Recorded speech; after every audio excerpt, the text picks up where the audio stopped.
So I'd like to thank the Bolton Cultural Council for funding this event, and also the Bolton Council on Aging for hosting and co-sponsoring.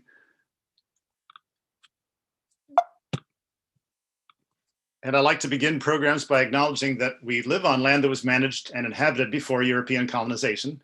Please take a moment to find your location on the map and honor those whose land we now occupy. So what are beneficials in the title of attracting beneficials of this program?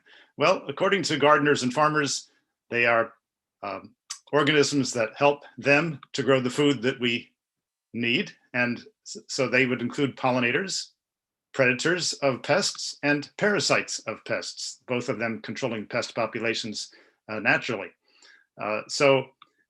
Pollination is important for genetic diversity. If pollen wasn't passed from one flower of one plant to the flower of a different plant, they would all be clones of each other. There would be no variety and no resilience for the plants to be able to change with response to environmental changes. And when we think about, well, who are the pollinators out there? The first three that might come to your mind are bees, butterflies, and hummingbirds. And that is certainly the ones that are featured here. Bats don't pollinate flowers here in New England, by the way. Only in the Southwest can they do that. But this list would be leaving out moths, wasps, flies, and beetles. And it's not surprising that they're not shown on this poster because they're just not as charismatic. I think people enjoy the more colorful pollinators, but they can be just as important. 80% of all plants need pollinators of some kind to set seed. The other 20% are wind pollinated, and 1/3 of our food is pollinated.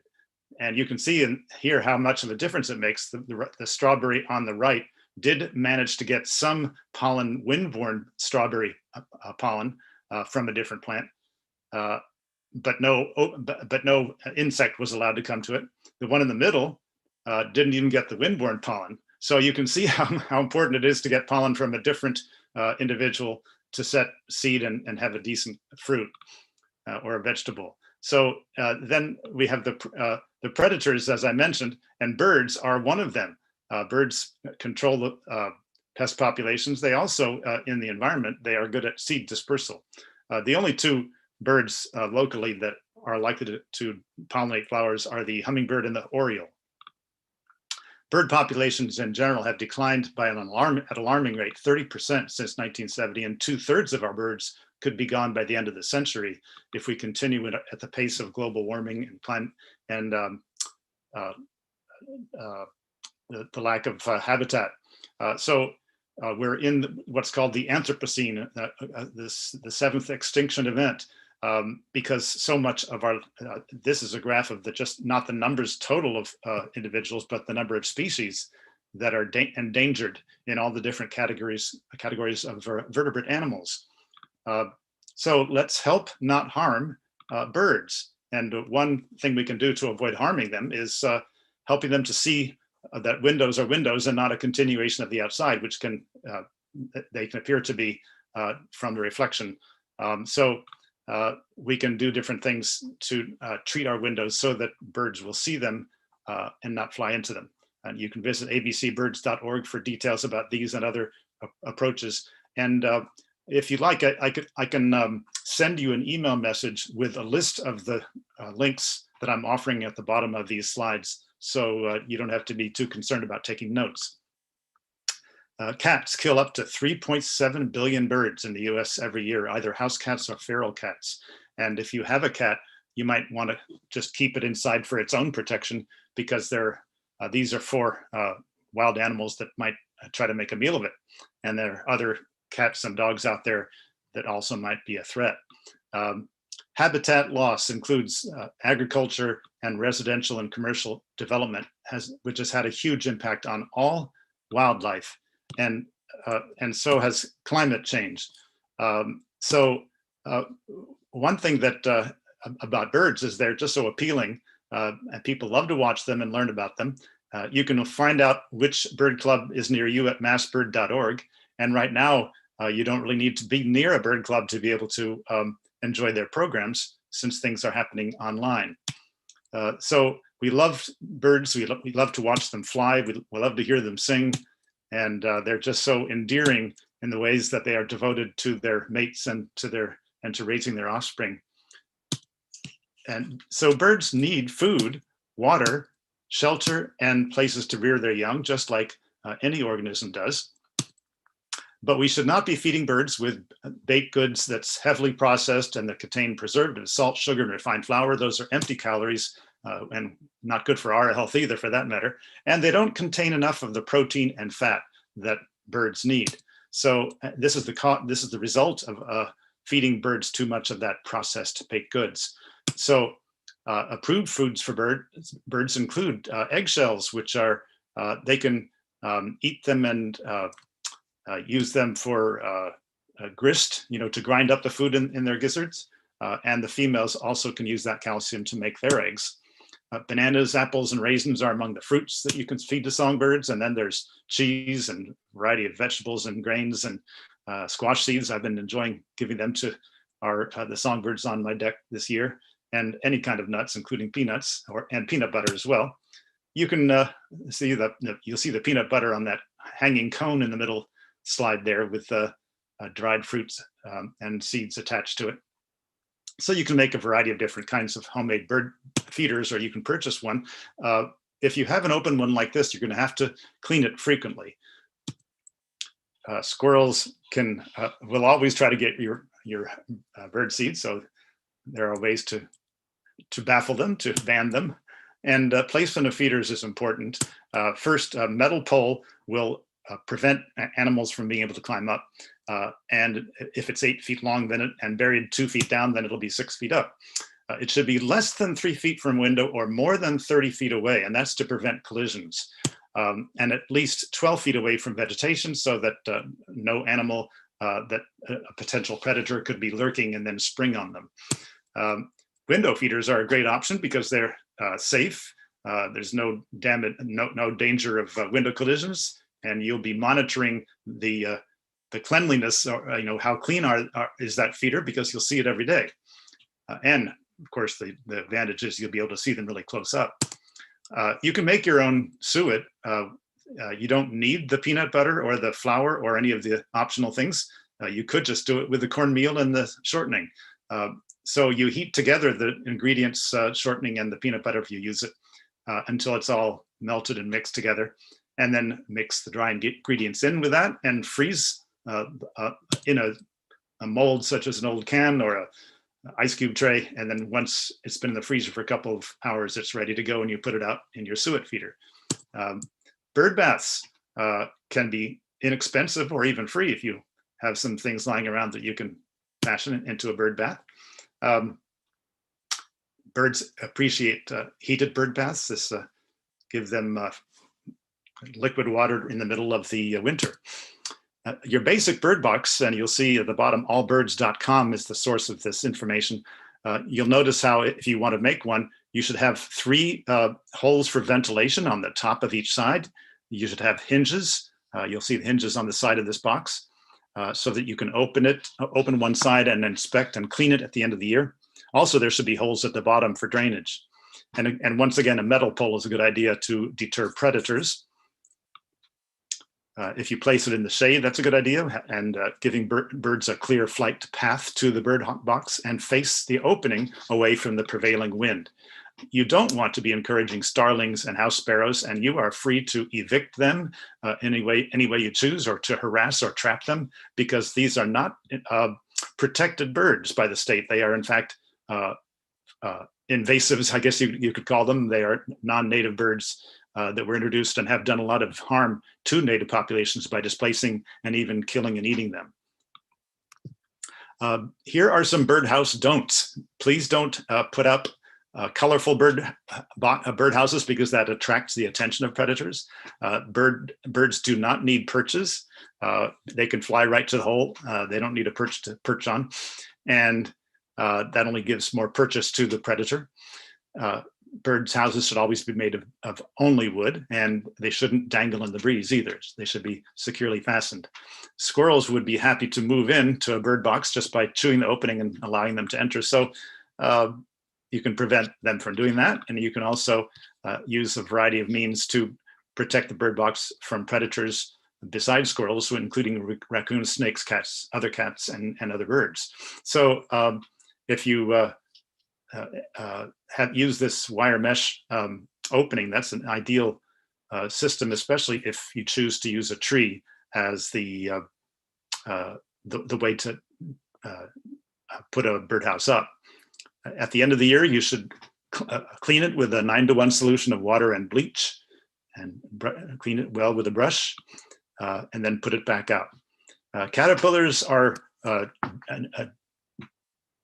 great baby food for chicks because they're nice and soft and they have all the nutrition that those birds need to grow.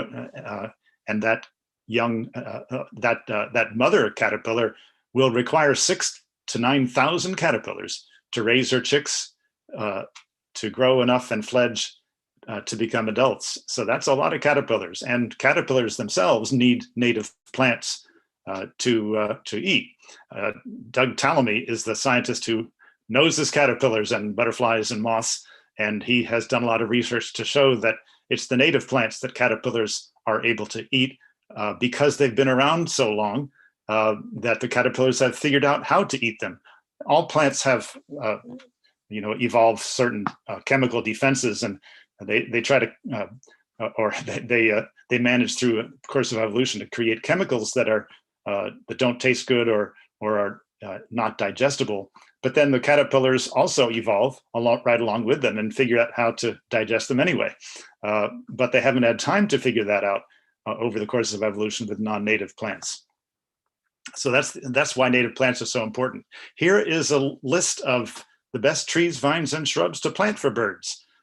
Oaks, because they have so many caterpillars on them, are probably the #1 tree. If you ask a bird, what's your favorite tree? They also love mulberries. These are delicious fruits, and I can attest to that as well. It's a messy tree. You don't want to plant it so that the fruit will drop on your sidewalk or on your driveway. But if you have a corner of your yard to place this, you'll be delighted to see all the birds come and feast on this tree. Sassafras, a beautiful tree in all seasons, is another one that has fruit attractive to birds, as does elderberry. And one of my favorites, I love elderberry pancakes. So a beautiful shrub and great for pollinators as well. And we'd like to plant ornamentals on our property, but there's no need for those ornamentals to be non-native. Our native plants are just as beautiful, if not more so. Here's an example of that, the wild raisin or nannyberry. I call this an ornithomental because ornithology is the study of birds. So birds are attracted to beautiful plants as well. Native plants, here's another ornithomental, another viburnum, and maple leaf viburnum grows in the shade, and it's a smaller plant, but black haw viburnum is a taller tree, and they're all just stunning, and they all attract birds. And then there's the dogwoods. Every dogwood has fruit that birds can eat and and is welcome to birds. In fact, when the birds are migrating in August and September, they might completely strip a gray dogwood tree of its fruit. Red osier dogwood, a beautiful shrub in all seasons. White dogwood, a small tree. You can get 10 free white dogwoods at arborday.org, and a number of other trees are offered by them as well. All you have to do is make a donation of any amount, and the trees are yours. Spice bush, the fruits are half fat, which is a great source of energy for birds. Birds love blueberries. They love Juneberries, and so do I. I think Juneberries are just as tasty as blueberries are. Beautiful tree in all seasons. It's a small tree with comes in bloom in May, and then that delicious fruit. Hawthorn is another member of the rose family that has fruit that's attractive to birds, as are crabapples, and certainly black cherries and choke cherries, those wild cherries that they're kind of weedy species, but that there's an advantage to the fact that they can spread themselves around, or the birds help them to get spread around. Now this is not a choke cherry, it's a choke berry, and it's not a cherry at all, but it also has edible fruit, and again edible for humans as well as birds. Beautiful tree in all seasons. People have often used shrub rather. Is a kind of a tall shrub. People have often used this shrub for ornamental purposes, not even being aware that both people and humans can eat that fruit. Blackberry and black raspberry are eaten by birds, as are the fruits of staghorn sumac, which will persist even into the beginning of the winter and can be edible. And in the mid or even late winter, the fruit of the winterberry holly is available for birds to eat. They are, this is a dioecious tree, which means that there are male plants and female plants. In order for the female plants to bear fruit, they need to have a male nearby for cross-pollination. And northern bayberry, those fruits hang on through the winter as well and can be a welcome sight to a hungry bird in winter. Conifers are very useful in winter as well because they offer shelter, and birds can nest in them in the summer, and also a variety of insects and caterpillars. There are 200 different species of moth and butterfly caterpillars visit the white pine. So that's a feast for birds as well. And the eastern red cedar has edible fruit. Now, if you're ready to plant, dig an extra wide hole, no deeper than necessary. That's so that it doesn't sink, because you don't want the stem or the trunk at all submerged by the soil. That's to keep it, to protect it from disease. So keep the topsoil and subsoil in separate piles so that when you return that soil to the hole, you put the subsoil in first and then the topsoil. And resist the temptation to put in compost, because that would kind of spoil the roots. You want them, you want those roots to move out of that hole that you've dug and keep on moving, growing laterally. That's what roots do mostly. They don't grow down so much as they grow out, because that's where nutrition is, in the soil. So surround the tree with mulch, but not up to the trunk. And you might want to create a rim around the tree, which will help to contain the water from irrigation. And you do want to irrigate make sure your plant is irrigated if there isn't adequate rainfall for the first couple of years to make sure that it thrives. On with the list now. For vines, we've got Virginia creeper, edible for birds, but not for humans. And both kinds of wild grape, many birds visit. And then there's this ground cover called bearberry, and those fruits are edible not just to bears, but birds as well. Beautiful ground cover that requires, it's an evergreen ground cover, and it requires full sun. And what bird wouldn't want to visit a sunflower and help itself to all those seeds? But it's not the only flower that has edible seeds for birds. The closely related black-eyed Susan in the same plant family called Asteraceae, the aster family, also has edible seeds, as does purple coneflower. And all of these plants on this slide have seeds that are edible for birds. All of them are in the aster family except for sedum, which is right here down below in the middle.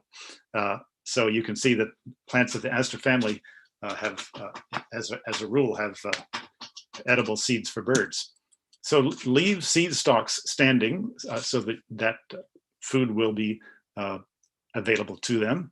And also the plants, the dead plants will be available, or the stalks will be available for refuge for insects. And for the same reason, leave the leaves wherever you can. You could leave them under shrubs. You could use them as mulch around trees. And if you'd like to hold those leaves in place, you could take some leaves and mow them and then put them on top of the leaves that haven't been mowed. And that would kind of keep the larger leaves from blowing away. Leave dead trees and snags if they don't pose a hazard. It's a habitat for birds and also for the insects the birds will eat. And create brush piles, because a lot of creatures, both vertebrates and non-vertebrates, or invertebrates rather, will make a home in that brush pile. And it's all part of the web of life happening in there. But there's not too much habitat here in this picture, unless perhaps that tree is a native tree. So the problem, one of the problems is that we've come to think of our property as a place where we demonstrate how, the virtue of our character or something, or perhaps in this case, back 400 years ago, the aristocracy wanted to prove how much money they have. They didn't even need to use their land to grow food.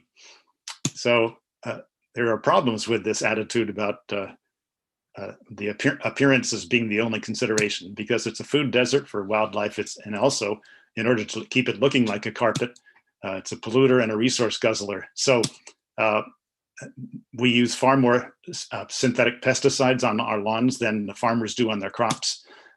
We use an unconscionable amount of water, keeping them irrigated. And so consider that if your lawn is struggling, maybe from shade or standing water or erosion, just plant native perennials. They know what to do, and they can do just fine there, and your property will look a lot better, and then you'll be creating habitat for birds and other animals. So environmental organizations are asking us to reduce the size of our lawns by at least 25%, which I think is a reasonable goal. And not only is it good for wildlife, it's good for us. It nourishes our souls, and it's just so beautiful to see things growing and to see things happening and watch nature interact and watch those pollinators and the birds that come to visit. So in order to make that landscaping attractive, consider having different layers. Consider massing your one species of flower. It can be quite stunning. Plenty of flowers is a good idea throughout the growing season, and to make sure that pollinators' needs are being met as well. Covering the foundation with plants makes your landscaping more aesthetically appealing, and as do crisp edges and bold patterns. And containers, structures, and other objects which make it look planned and not random. One of the first things you might want to do is deal with the invasive plants that are on your property. You inventory them by first learning how to recognize them, and then find them, make a realistic plan for how to either eradicate or control them, and then follow through with that plan. Public enemy number one, perhaps, is Japanese knotweed. It's almost impossible to get the roots out because even one tiny piece of root remaining, and it's very difficult to get the roots to dig down and get them. Just little pieces will grow more stalks. So cutting them back and repeatedly for a matter of 3 or 4 years would finally defeat them, or covering them with smothering them with some very substantial material that they won't be able to poke through is another approach. Oriental bittersweet can choke and kill a tree. So you should cut the vines down at the ground level if any of them have reached a canopy of any trees that you have. And then at any stage, even if it's a young plant, dig it up by the roots, and that's the way to control it. Autumn olive is a shrub that's non-native, that is nitrogen fixing, so it has an edge over our native plants. So that should also be dug up, and so should multiflora rose, another non-native plant that has made itself pretty much of a nuisance and displaced. And here 4 other plants: burning bush, goutweed, garlic mustard, and black swallowwort. Burning bush was sold by nurseries before it became evident that and perhaps it still is sold in some places, but it shouldn't be, because it really is invasive.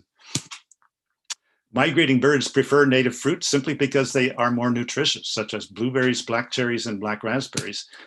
They avoid Japanese barberry, oriental bittersweet, and multiflora rose, even if these fruits are in abundance, simply because they don't offer them enough of the nutrients that they need.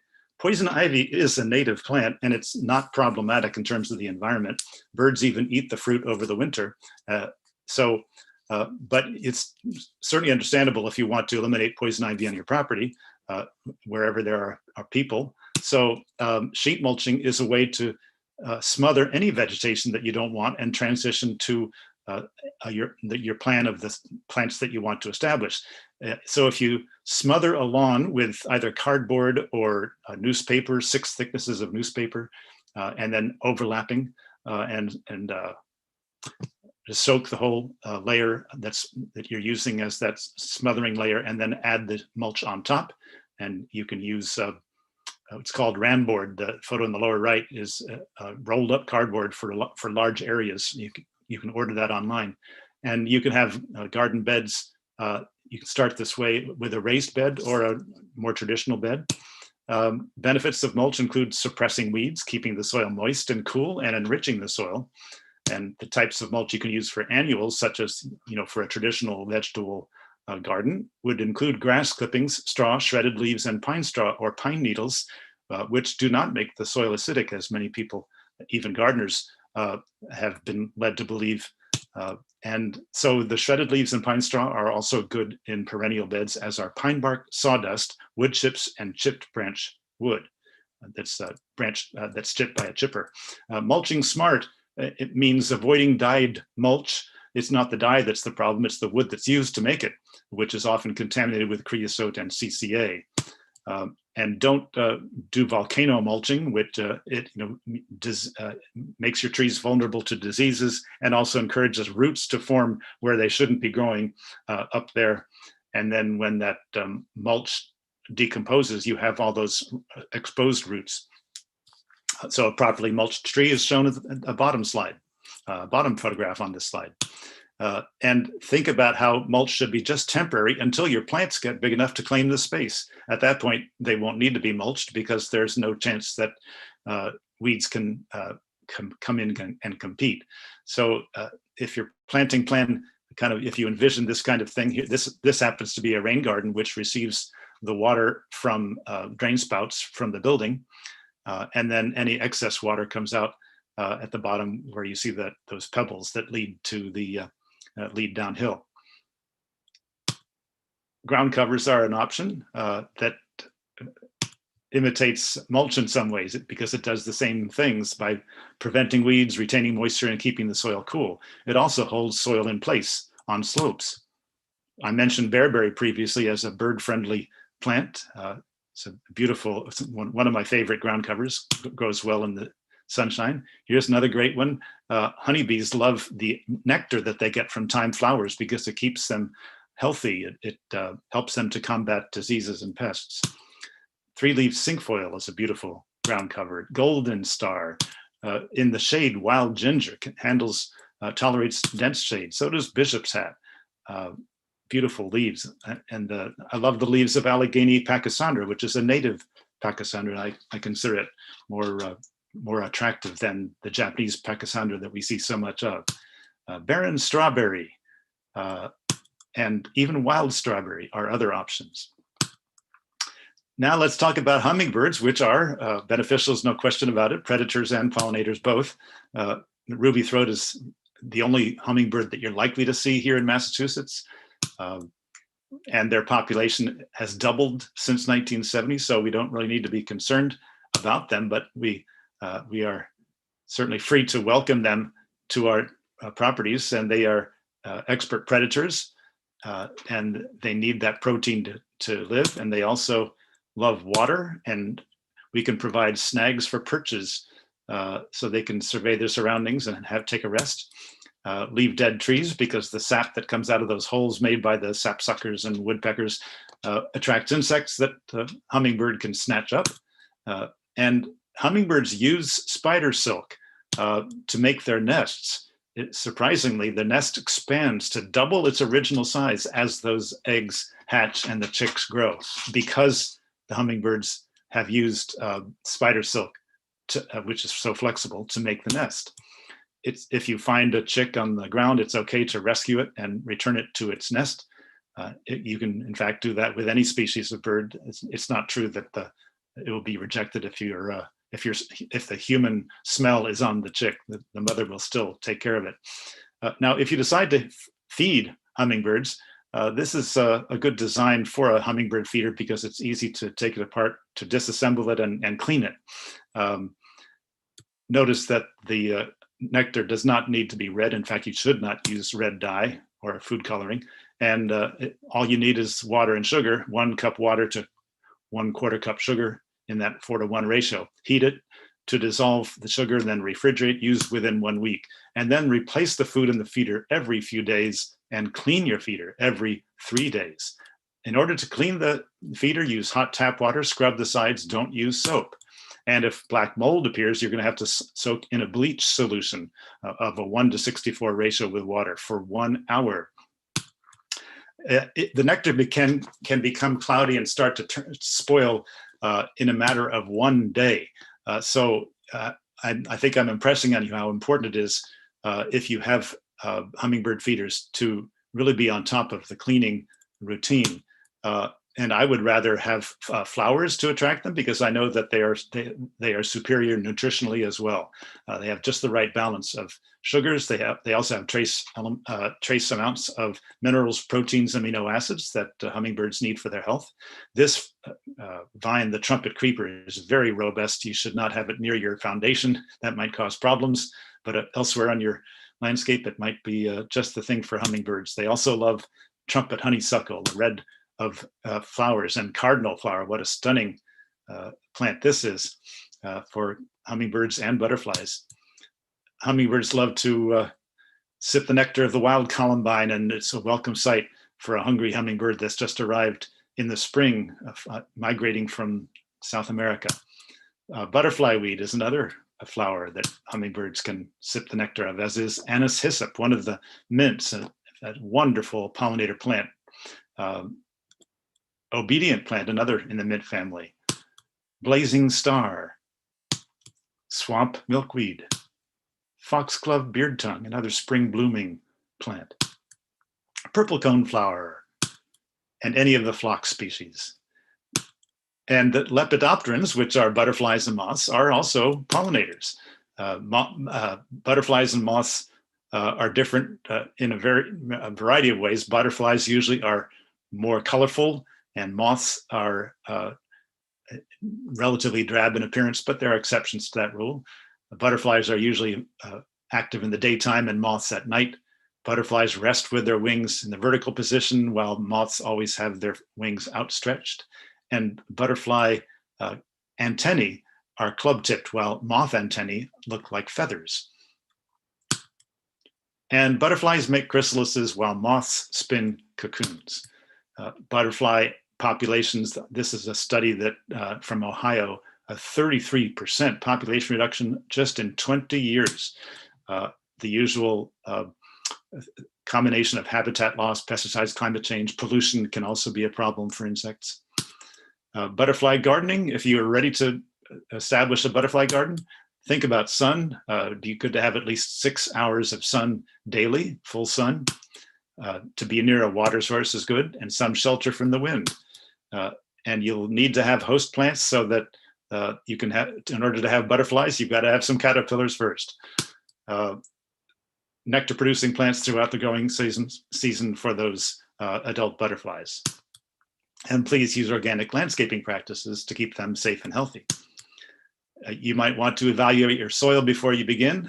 Test it for compaction, which is probably the #1 landscaping problem that people deal with. Whether there's adequate moisture and what's the texture of the soil. Is it clay or sandy? Different plants can handle clay soil or texture or sandy soil, or for that matter, soil that's pretty waterlogged. So in some cases, it's just a question of the right plant for the right place. But in any event, you'll want to be familiar with these properties, as well as the trace elements and the organic matter and the pH, which can be tested for by UMass Amherst has the soil testing service, ag.umass.edu. Don't bother with butterfly boxes. No one has ever found a butterfly inside one of them.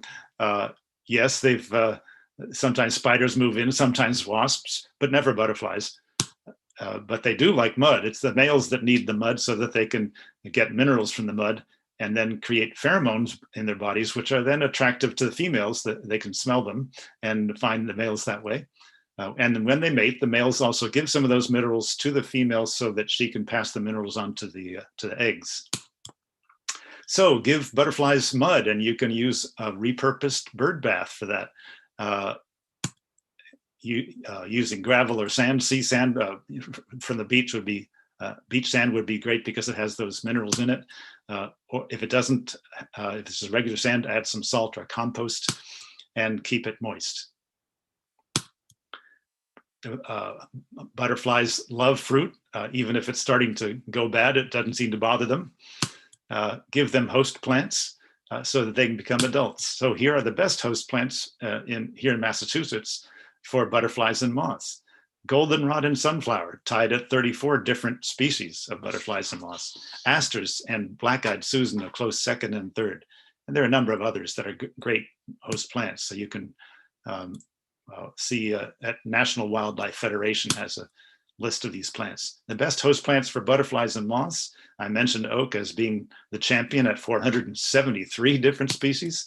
Willows coming in second at 399, and birch 393, and a number of other trees are just great host.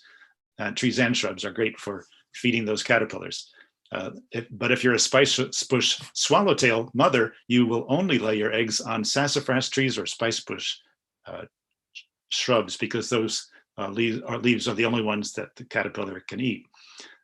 And the host plant for black swallowtail is anything in the parsley family. And for Baltimore checker spot, turtlehead and plantain, which is a common longweed. Spring azure caterpillars can eat New Jersey tea, viburnums, meadow sweet leaves, or dogwood trees. And the great spangled fritillary caterpillar depends on violet leaves, which are common in people's lawns. What a beautiful butterfly this is. And then there's the monarch, which is probably the most well-known and best loved pollinator that we have. And monarchs, as you may know, require common milkweed for a host plant. Caterpillars cannot eat any other plant besides milkweed, but this is not the only species of milkweed out there. In fact, I don't suggest that you put common milkweed in your garden, because it's kind of a bully. It'll just keep moving here and there underground with underground runners, and it'll just take over. If there's a wild place where you don't mind that happening, that's fine. But otherwise, if there's a garden that you'd like to have a variety of plants to coexist, swamp milkweed and butterfly weed are preferable for sunny situations, and poke milkweed in the shade. Swamp milkweed, as the name implies, can handle wet soil. Butterfly weed can handle dry soil. But both of them could handle normal soil just fine as well. So look at these pollinators that come to visit the flowers of these both, of common milkweed and butterfly weed and swamp milkweed. Just a lot of action on these flowers. It's fun to watch what shows, which pollinators show up. And the poke milkweed is the one that grows in the shade. So it's the glyphosate, which is sprayed on farmers' fields, which kills so many milkweed plants and has caused monarch populations to drop so dramatically, in addition to these other causes. So you can establish a monarch way station and proudly display a sign that demonstrates what you're doing, which you can send away to monarchwatch.org is the website there. Here's one approach. You can visit edibleterrace.com if you'd like to plug in the plants that they recommend. Notice how a little blue stem, the grass, is included. Sometimes it's good both for aesthetic purposes and for wildlife to have some grasses in with the flowers. Also notice that plants are massed, so that there's a group of plants taking up maybe 3 to 4 square feet. When the butterflies are visiting that particular flower, they don't have to fly far to find the next plant that has that same nectar. According to Sharon Stichter, these are the top 15 butterfly plants. She created this list about a decade ago for the North American Butterfly Association. And now she listed butterfly bush as #1, but I think she might have changed her mind since then, because not only is butterfly bush not a host plant for any butterfly or moth species, even though, yes, it's certainly attractive in terms of a nectar plant, but of more concern is the fact that butterfly bush is becoming invasive even here in Massachusetts, and maybe more so as the climate changes. So it's best to stick with natives as a general rule. New Jersey tea is a shrub that is native to Massachusetts. So is sweet pepper bush. Compass plant is a tall plant in the aster family. Notice the leaves. It's also called cup plant. And when it rains, those leaves can collect the water, which in a little basin that makes it available to bees and butterflies and birds.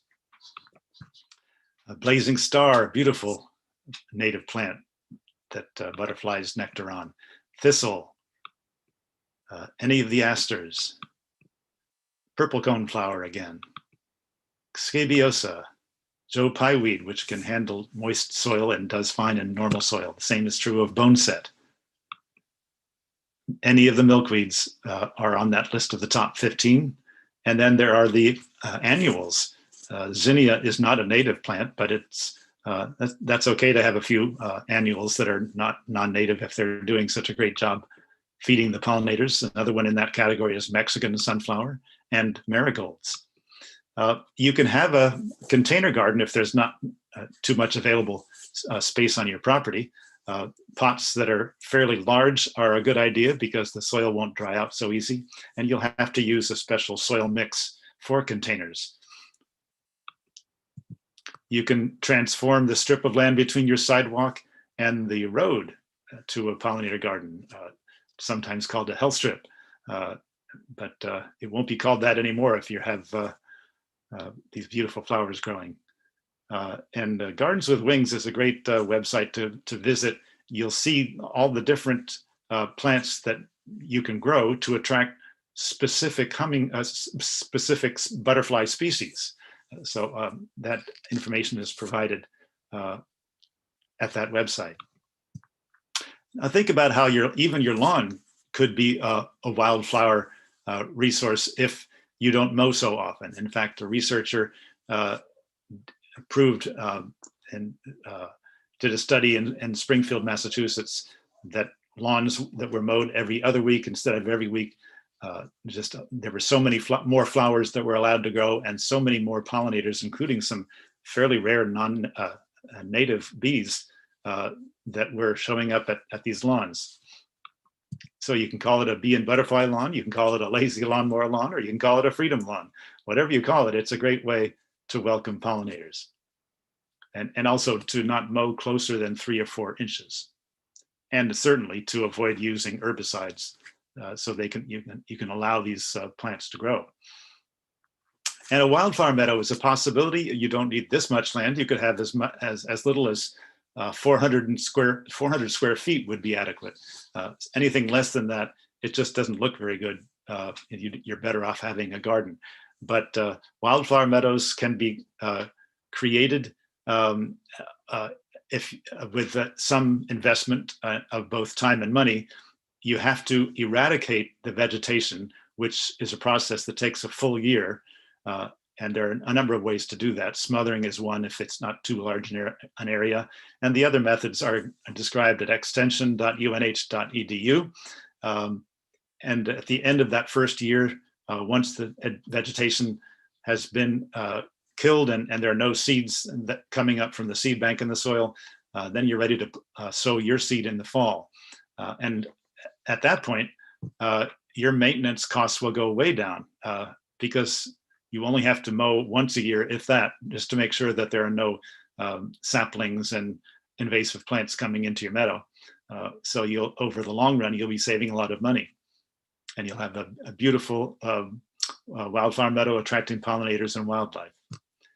And bees would also be among the pollinators, as in addition to the butterflies. And the one bee that most people think of and because it's so common, and it's the one that pollinates so many of our crops and gives us honey, is the honeybee. But it is a non-native bee. And it's in some ways, it's not as effective as our native bees at pollination because it's a short-tongued bee, so it can't reach the long tubes of that some flowers have. And honeybees don't tend to go out in chilly mornings, while some native bees are perfectly capable of pollinating under those conditions. And there are so many, honeybees certainly are important because they make honey and they pollinate a lot of our crops. So farmers depend on them. But there are a lot of other native bees out there that are helping to pollinate our crops and pollinating the native plants as well. And if the non-native honeybee was to become extinct, it would have no ecological consequence. In fact, it might even benefit the native bees because that would eliminate the competition that honeybees can sometimes pose when they're foraging on their plants. Bees and wasps are different. Bees are fuzzy and if someone tells me they've been stung by a bee, I'll ask them, well, do you think it might have been a yellow jacket? Because yellow jackets are actually wasps, and you're more likely to get stung by them since their nests are in the ground, and it's easy to walk on them without knowing.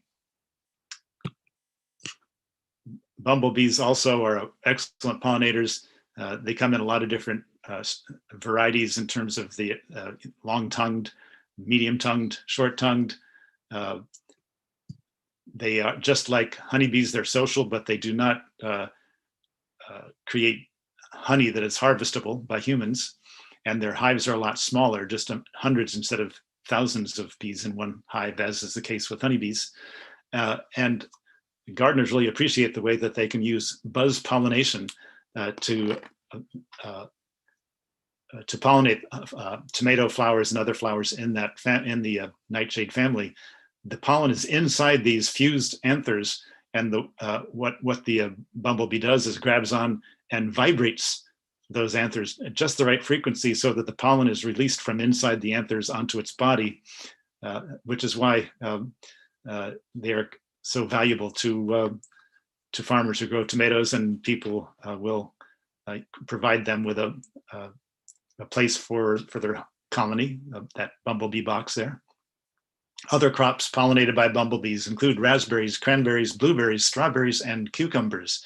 There are some flowers that only bumblebees are strong enough to get in to reap the considerable rewards inside of all that abundant nectar. Turtlehead is one of them, and bottle gentian is another.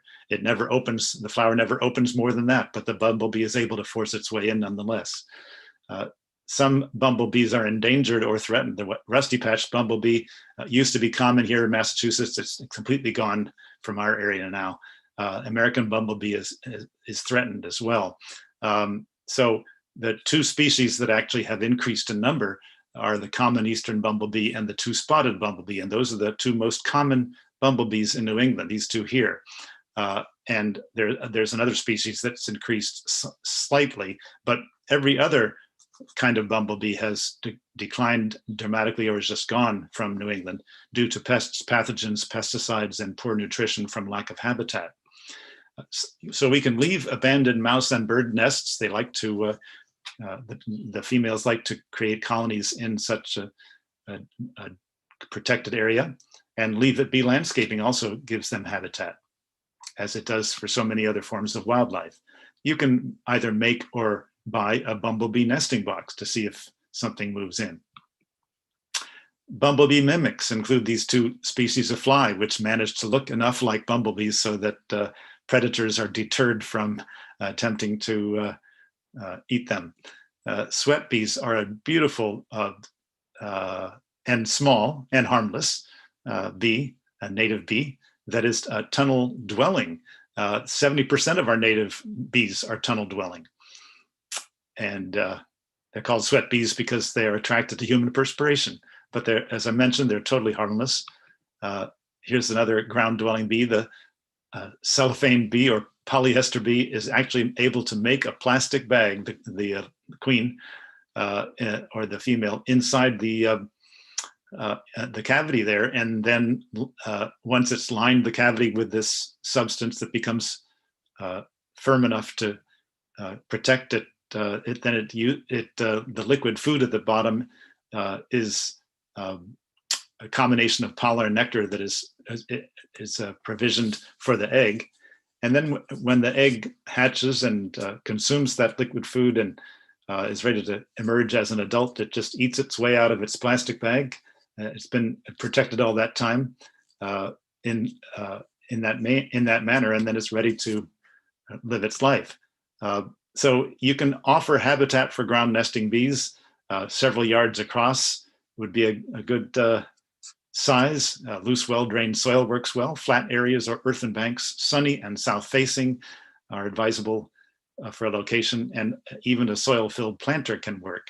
And stay off the area that you've chosen so that you don't disturb them. Now, the blue orchard mason bee is an example of a native bee that is not a ground-dwelling bee. Instead, they nest in cavities, and they are fantastic at pollinating the flowers of fruit trees because they their behavior is such that they, instead of just staying on one tree and going from flower to flower to flower of that tree, which is not going to do the tree any good in terms of cross-pollination, they're more likely to visit a flower on one tree and then go to a different tree entirely and deposit the flower there. And so they're really, hundreds of times more efficient at pollinating fruit trees than honeybees are. Mason bees need mud to partition their egg chambers. While leafcutter bees partition their chambers with these perfect circles of leaves that they bite off and then roll up and then insert into the cavity that they're using. So leafcutter bees pollinate blueberry, onion, carrot, and alfalfa among the crops that they are useful for. So let's be tolerant of those neat little circles that they cut out of leaves. I saw this for the first time, even though I was familiar with it from seeing these pictures. I saw it in my own garden last year, and I was so pleased and proud to know that leafcutter bees were being supported in my environment, and I had no hard feelings at all that they'd cut those circles out of the leaves. The picture at the lower right is a rose shrub, but we should remind ourselves that the plant itself will not be harmed. There's plenty of leaf area remaining to keep that plant healthy. So in this illustration, you'll see the top row, this piece of wood was drilled with holes to invite cavity nesting bees. And in the top row, you'll see at least a half dozen chambers of that leafcutter bees have created. The rosin bee has used rosin to create her chambers, and then at the bottom, the mason bee cocoons are visible with mud partitions in between, creating the chambers. So you can use any of these different species of plant that have hollow stems and offer a bee hotel to cavity-dwelling bees. And if you have a variety of thicknesses or a variety of aperture sizes, and for those stalks, that will invite a variety of different kinds of native bees. And you can roll up pieces of paper, as you can see in the lower photograph there, and insert them into the stalks, so that at the end of the year you can extract them with the cocoons and take the ones that are diseased and throw them out. This photo in the upper right-hand corner is diseased mason bee cocoons, and then keep the healthy ones over the winter in your refrigerator. And then you can, where they'll be safe, and then you can release them in the spring in a cardboard box with a hole in it, and let them continue to create the next generation.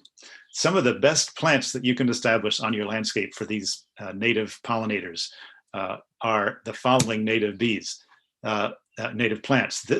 Wild bergamot is in first place. It attracts 15 different native bee genera. So we're not talking about native bee species. We're talking about genera, which is the plural of genus. So wild bergamot feeds a lot of different kinds of native bees, and as well as butterflies. In second place, black-eyed Susan. In third place, boneset. And 6 plants that are tied for fourth: the milkweeds that we already saw, tickseed, oxeye sunflower, mountain mint, and blue vervain. A word about mountain mint, one of my favorite plants. And wasps, which are important pollinators. That great black wasp is totally harmless, by the way. Taconid fly is a good beneficial organism. So mountain mint is blooming for months and attracting an amazing diversity and quantity of insects all that time. And on top of it all, you can take some of those leaves and rub them on your skin, and it will deter mosquitoes. It's an effective mosquito repellent, lasts maybe up to a half hour or so. On with the list, tied at 5th place, attracting 11 native bee genera: foxglove beard tongue, cup plant, New England aster, and golden alexanders. Golden alexanders and foxglove beard tongue are both spring blooming. It's important to have some spring blooming plants in your garden to provide nectar in the beginning of the year when those pollinators are hungry. Wild geranium is another spring blooming plant. And big leaf aster is a fall blooming, which is another important time to provide for pollinators. And then yellow coneflower, and rounding out the list, anise hyssop, purple coneflower, Jacob's ladder, Ohio spiderwort, ironweed, Culver's root, which is shade tolerant, and then harebell, wild lupin, and bloodroot, all great plants for a garden to attract native bees and other pollinators. Now, I mentioned that predators and parasites are among the beneficials, so let's take a look at them. Spiders will prey on anything that they can catch, and the same is true of praying mantises. So these are both generalists, but the specialists are really the best, the most beneficial insects, because they prey on the pest insects that do damage to crops. So lacewings are among the most valuable, and so we can attract the females with which are females do visit flowers and pollinate them. A lacewing motel can be made with a rolled up piece of cardboard inside of a plastic bottle whose bottom has been cut off. Ladybugs, the larvae of ladybugs are voracious predators of aphids, mites, and mealybugs. Fireflies are beneficials because they prey on insect larvae, snails, and slugs. We can offer them low-hanging trees, forest litter, long grasses, ponds and streams. Don't use fertilizers or pesticides, and please turn off your outdoor lights because it distracts and confuses the fireflies. Assassin bugs are another valuable beneficial, preying on caterpillars, beetles, mosquitoes, and flies.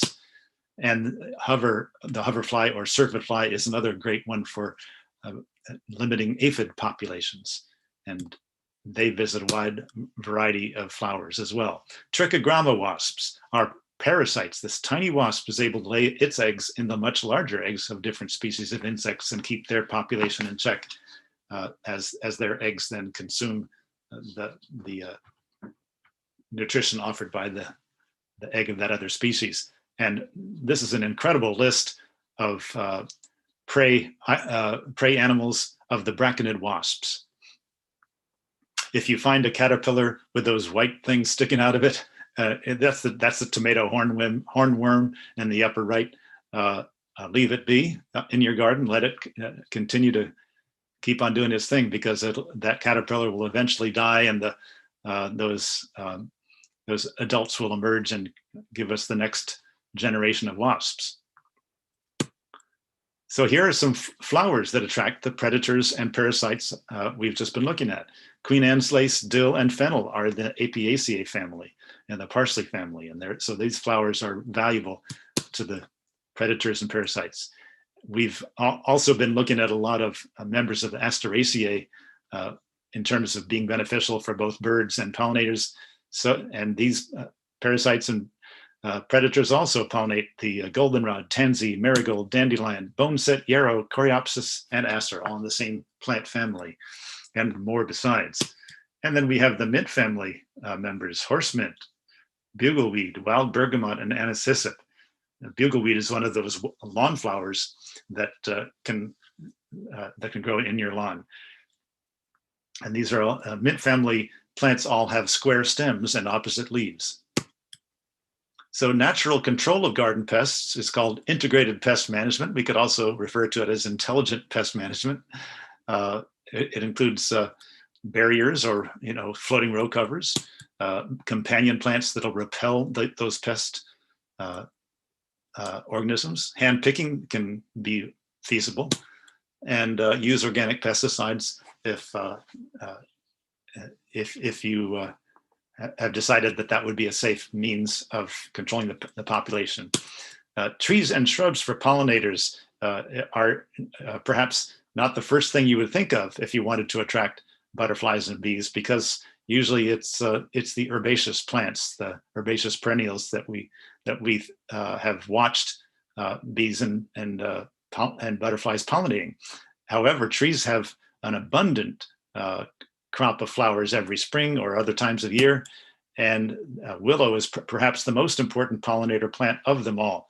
Early spring, these flowers are provisioning all kinds of different pollinators with nectar and pollen, And for a number of weeks, they keep on making that that forage available to the insects.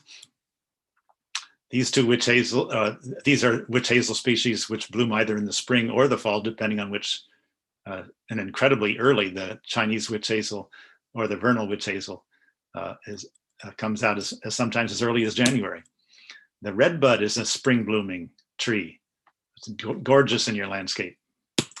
And any of the fruit trees will give flowers that pollinators will eagerly seek out. And the native American plum, the native beach plum, pollinators are swarming over these flowers. Black cherry and choke cherry. So it's got flowers for the insects and fruit for the birds. These native roses, Virginia rose and Carolina rose.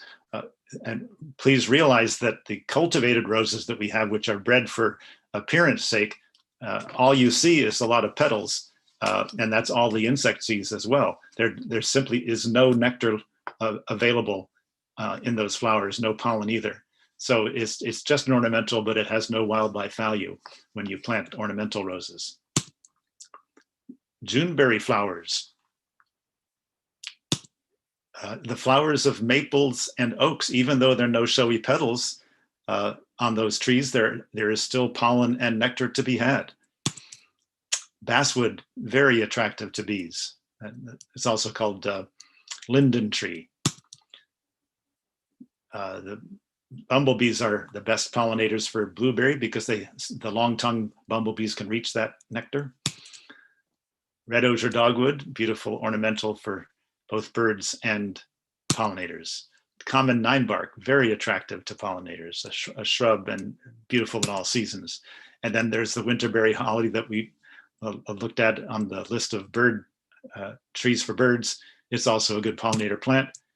Staghorn sumac, likewise. Look at all those honeybees swarming over the inflorescence of the staghorn sumac. Viburnums, the native viburnums are good for pollinators, and so are the native hydrangeas. And mountain laurel can tolerate shade well. It's a beautiful flower that brings in the butterflies. So spring ephemerals can be quite useful when in the early spring there's nothing available for often for the bees in a landscape where the typical flowers haven't opened yet. So snowdrops are quite early blooming. Crocuses are helpful. Grape hyacinths. So these are not native plants, but they're still useful for feeding the pollinators. While bleeding heart is a native plant and is a spring blooming and also blooming again in the fall. So this is a valuable plant. Bloodroot is another spring ephemeral and also a native plant. And you saw this one listed in the top plants for native pollinators. Consider culinary herbs as being a resource of nectar and pollen. Basil, chives, rosemary, oregano. So if these plants are allowed to flower, lavender, catmint, it's a non-native plant, but it's still a great one for pollinators. And Kathy Neal has offered this flowering calendar for native pollinator plants. So I highly recommend this as a list that you might start with. It shows when the flowers are blooming, and it also shows what color they are. Extension.unh.edu. And again, I can send this list to you if you give me your email address, if you send me an email message after this program. Some seeds, if you want to plant plants from seed, and it's the most economical way to get a lot of plants for sure. They need to be cold and moist for an extended period. And the temperature that's required is between 34 and 41 degrees Fahrenheit. So this can be done simply by putting them in the refrigerator, which is the ideal temperature, in plastic bags with a moist medium such as vermiculite, sand, or a paper towel. And then in the spring, they're ready to germinate. Otherwise, they would refuse to germinate because they haven't experienced a winter yet. And it can be fine to have them crowded at first. You can have a lot of plants, and then when it's time to separate them, you can put them in little partitions like this in this plastic tray. These are called plugs. You can buy plugs from nurseries, and they are much less expensive than buying full-sized plants. So again, this is a way to get quantity, economy, and genetic diversity, because each one of those plants came from a different seed and is a unique individual. But there is a time and a place for cloning. Vegetative propagation can include division. This was one clump of the swamp milkweed that I took and decided that I wanted to spread it out and create more colonies. So I used clippers to separate the roots, which are attached to each stalk. You can also do layering by bending the stem and submerging it in soil and keeping it moist. That can induce the stem to form roots, and then you can sever it from the parent plant and plant it out. Cuttings are another way to get more plants. If you cut a part of the stem and then cut the leaves on the leaves at the bottom of that stem, so that when you're planting it, you're not burying fresh leaves that would invite disease. But so if you sever those lower leaves as well and then put it in a pot, keep it moist, then many species, including many of the aster family plants, will sprout roots and give you new plants. I recommend the following native plant nurseries from Massachusetts and the following New England native plant seed companies. And this is also a list I can provide to you. Think of these places as not just a source of seeds and plants, but also a source of valuable information. And so if you're if you're wondering what plants would work for a wet spot or a dry spot, or clay soil or sandy soil, or shade area, or what have you, the people at these places can share their experience and knowledge with you. Another place to look for valuable expertise and information: if there's a plant that you'd like to identify, you can send that photo to the Tower Hill hotline at towerhillbg.org, or you can give them a call. You might also have a question about a plant that's looking sickly and wondering what's the problem and how to deal with it. They would help you out with that as well. And you might want to think about joining a garden club, learning a lot more about plants, and sharing your passion and getting recharged by other people's passion. And you can also share plants with them and benefit from their abundance as well. And think about how collaborating and celebrating nature together is so. From a practical standpoint, you can get a lot done, and it's just so much pleasure and camaraderie to be had working with people alongside other people to enjoy nature, and it especially encourage children to be involved and help to foster a sense of confidence and pride in being able to grow plants, giving them the chance to grow their own food. They'll know what really fresh picked produce tastes like, and they'll grow up and have healthy eating habits. So all decisions must maximize the welfare of the unborn unto the seventh generation. This is the great binding law of the Iroquois Confederation. So we can take this to mean the success of generations, our grandchildren's grandchildren's grandchildren's children. We could also be thinking about the generations to come of the birds and other wildlife. Because we have responsibility for them to ensure that they can continue to exist on the planet.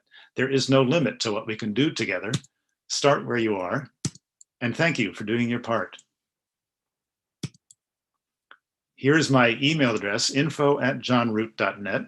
I'd be happy to send you a list of the resources that I mentioned, and I'd also be happy to hear any questions or comments that you might have at this time.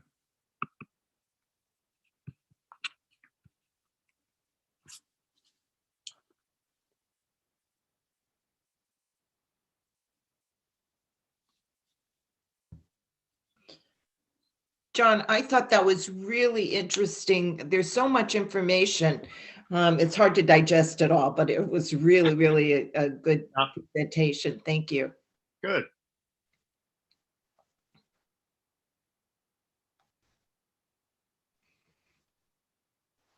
Does anyone have any questions? Looks like you're off the hook. Am I on here? Yes, Sally.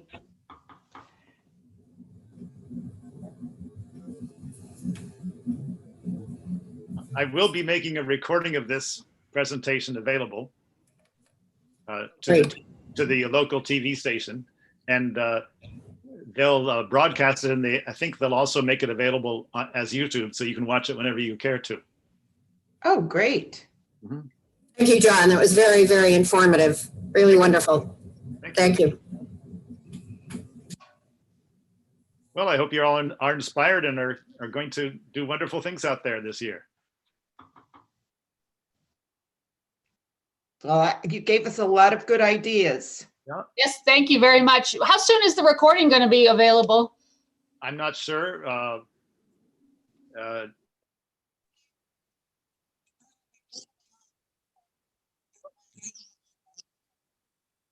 great. Oh, great. Nikki, I'll talk with you specifically about promoting it whenever you're going to air it. We can discuss from there. Yes, thank you, guys. Well, have a wonderful day and a wonderful life. You as well. Thank you. Thanks so much. You bet. Thank you.